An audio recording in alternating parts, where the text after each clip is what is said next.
हर साल 2.5 अरब मुसाफिर आसमान में परवाज करते हैं। इसका मतलब है एयरपोर्ट पर भीड़, लंबी कतारें, तंग सीटें, सामान गुम होना और डिब्बे बंद उबाऊ खाना। ऐसे में हमारी तमन्ना होती है अपने प्राइवेट जेट की, जिसके आगे फर्स्ट क्लास भी फीका नजर आए।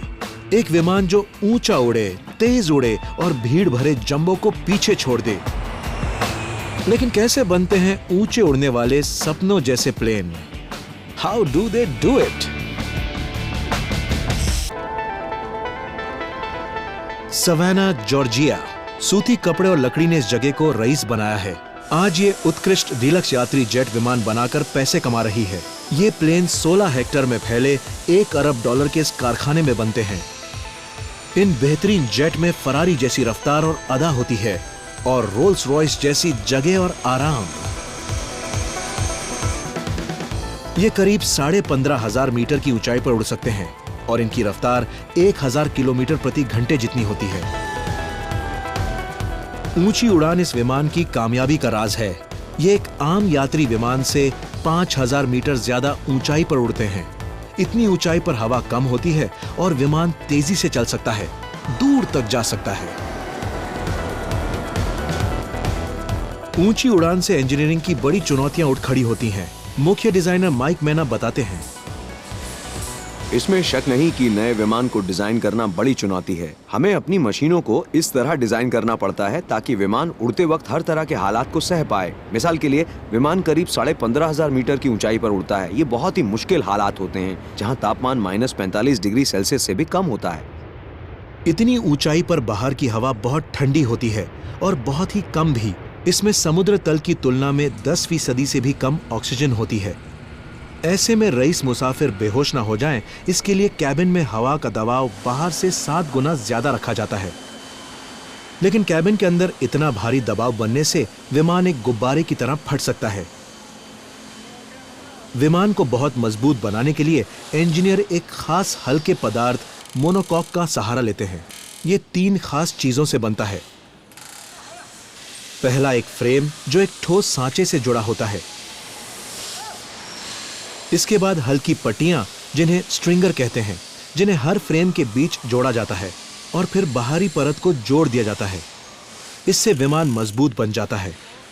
यह ध्यान रखना पड़ता है कि ऊंचाई पर विमान दबाव में फट ना पड़े।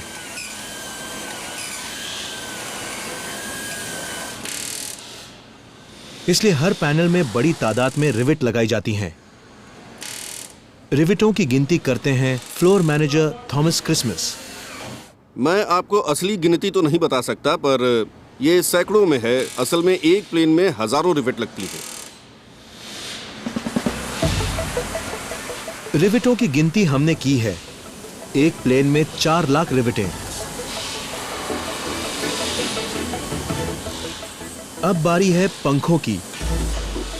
ये डिजाइन का सबसे अहम हिस्सा है। करीब 100 वर्ग मीटर वाले ये पंख ज्यादातर महंगे जेट विमानों से भी बड़े होते हैं।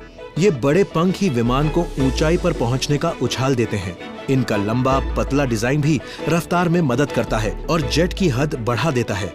ढांचे में पंख जोड़ने की जिम्मेदारी है एवियोनिक्स विशेषज्ञ जोनाथन एडवर्ड्स की। यहाँ अजीब तरह का टेंशन रहता है क्योंकि हमें पता है कि ये विमान करीब 15,500 मीटर पर उड़ता है। इनकी रफ्तार करीब 0.87 मैक होती है, यानी काफी लोगों की जिंदगी इन पर टिकी होती है। पंखों से सिर्फ उछाल ही नहीं मिलता, इन पर फ्यूल टैंक और लैंडिंग लाइट भी फिट होती है। इसी समय ढांचे में इंजीनियर हाइड्रोलिक लाइनें, कंट्रोल केबल और बिजली के तार भी जोड़ते हैं। तेज तर्रार जेट की इंजीनियरिंग काफी पेचीदा होती है। हर विमान में 60 किलोमीटर लंबे तार और 5 लाख जोड़े होते हैं और इनका संयोजन काफी बड़ा काम है। यहाँ सभी काम में जुटे रहते हैं, सभी को हर काम आता है। सब लोग काम बांट कर करते हैं। एक ही वक्त में 100 अलग अलग लोग एक साथ अलग अलग काम कर रहे होते हैं। लेकिन बेहद लंबी दूरी तय करने की अपनी समस्याएं हैं। सुबह जब आप न्यूयॉर्क से रवाना होते हैं तो मौसम अच्छा हो सकता है, पर जब रात में आप मॉस्को पहुंचते हैं तो कोहरे और तूफान का सामना करना पड़ सकता है। कम विजिबिलिटी के लिए इस विमान में एक 3D फ्लाइट डिस्प्ले लगा है जो ऊंची इमारतों, पहाड़ों और घाटियों की स्थिति को दर्शाता है। एक अत्याधुनिक विजन सिस्टम जो इंफ्रारेड रोशनी के जरिए बादलों और धुएं के पार देख सकता है। रनवे की रोशनियों, जमीन पर खड़े विमानों और अचानक आने वाली मुसीबतों को पहचानता है। खराब मौसम और रात के वक्त ये विमान के सामने की सभी इंफ्रारेड छवियों को पहचानता है।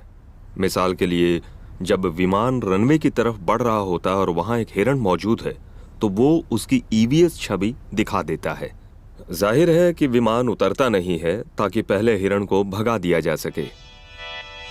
सारे इलेक्ट्रॉनिक उपकरण फिट होने के बाद अब विमान आखिरी सजावट के लिए तैयार है। उसके बाद हम विमान में पेंटिंग करते हैं। पेंट की एक सुरक्षित परत चढ़ाई जाती है।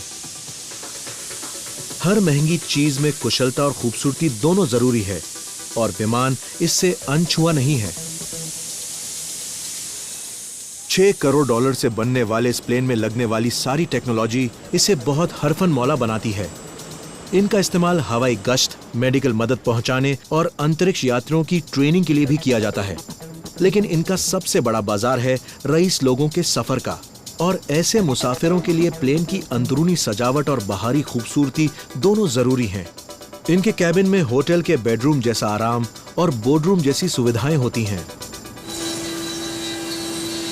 कारपेंट्री डिपार्टमेंट नए और पुराने का संगम है। 21वीं सदी की मशीनें पहले आकार बनाती हैं, फिर माहिर पुरुष और महिला कारीगर इन पर आखिरी पॉलिश करते हैं। विमान की ज्यादातर सजावट master cabinet maker David ball की जिम्मेदारी है। समझ लीजिए कि ये केक पर आइसिंग करने जैसा काम है। हम फर्नीचर फिट करते हैं, साइड पैनल, ऊपर वाले पैनल, कुर्सियां, कारपेट वगैरह सब फिट करते हैं। टीवी मॉनिटर भी। यहाँ जो कुछ लगा होता है वो सब हम लगाते हैं। डेविड जानते हैं कि इंजीनियरिंग के सारे करिश्मे तो अंदर छिपे हैं। मुसाफिरों का दिल जीतने की जिम्मेदारी तो इनकी है। आपको ना तो इंजन नजर आता है, ना ही वायरिंग। आपको सजावटी फर्नीचर नजर आता है और हम चाहते हैं कि वो एकदम शानदार रहे।